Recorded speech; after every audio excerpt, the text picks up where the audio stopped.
강원 지역에서 근로자 10,000명당 산재 사망자 수가 전국 평균 2배에 이르며 가장 많은 것으로 나타났습니다. 최근에는 고 양회동 씨가 노동정책에 항의하며 분신해 사망하는 등 강원 노동계를 둘러싼 논란은 계속되고 있습니다. 홍한표 기자가 보도합니다. 양양군 현북면 기사문리의 어촌계 사무실 지붕 한쪽이 주저앉았습니다. 건물 철거 과정에서 굴착기 작업을 하던 기사 한 명이 매몰됐고 끝내 숨을 거뒀습니다. 시멘트 공장에서 기계에 끼이거나 추락하고 건설 현장에서도 떨어져 숨지는 산업재해 사망 사고가 이어지고 있습니다. 지난 2021년 기준 우리나라 산재 사망 만인율, 그러니까 근로자 10,000명당 산재 사망자 수는 0.43명으로 일본 0.13명, 독일 0.15명의 3배에 달하며 압도적으로 OECD 1위를 달리고 있습니다. 강원도는 더 심각해서 우리나라에서 사망 만인율이 가장 높습니다. 2019년부터 2021년까지 3년 동안 산재 사망 만인율은 0.84명으로 전국 평균 0.45명의 2배에 달합니다.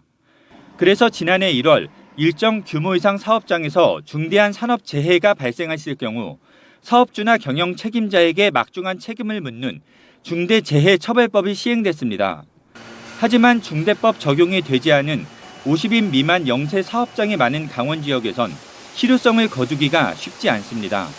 전체적인 이 산재 사망에서 5인 이상 50인 미만이 한 40% 차지하고요. 그리고 5인 이하 사업장에서 40%, 그러니까 두 개를 합치면 80%인데 이런 가운데 정부와 노동조합의 갈등으로 노동 환경은 더욱 어려워지고 있습니다.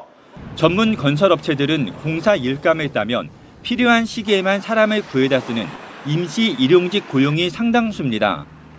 고용 형태는 계약 일용직 고용이 87.4%였고요. 평균 근속 시간은 1년 미만이 94.3%, 그리고 연평균 대략 한 220일 정도 근무하는 그런 실태 조사가 있었습니다. 이에 따라 민주노총 건설노조가 결성됐습니다.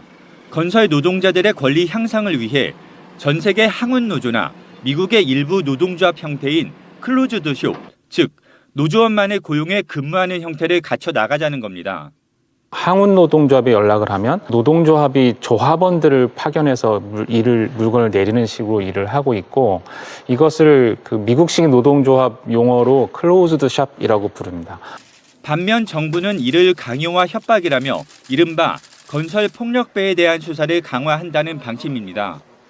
강릉시 월화거리 한켠에 마련된 천막, 정부의 노동정책을 비판하며 분신해 숨진 고 양회동 건설노조 지재장의 분향소입니다. 정부와 건설노조가 강대강 대치를 하는 사이 비극이 발생한 겁니다. 고 양회동 씨의 분신을 계기로 양쪽의 갈등은 더욱 깊어지고 있습니다. MBC 강원 영동은 우리 지역 노동계 현황을 주제로 노동 환경과 안전 문제를 짚어보는 시사 프로그램 시사반장을 제작해 오는 4일 방영할 예정입니다. MBC 뉴스 홍한표입니다. 강원 뉴스 마칩니다. 시청해주신 여러분 고맙습니다.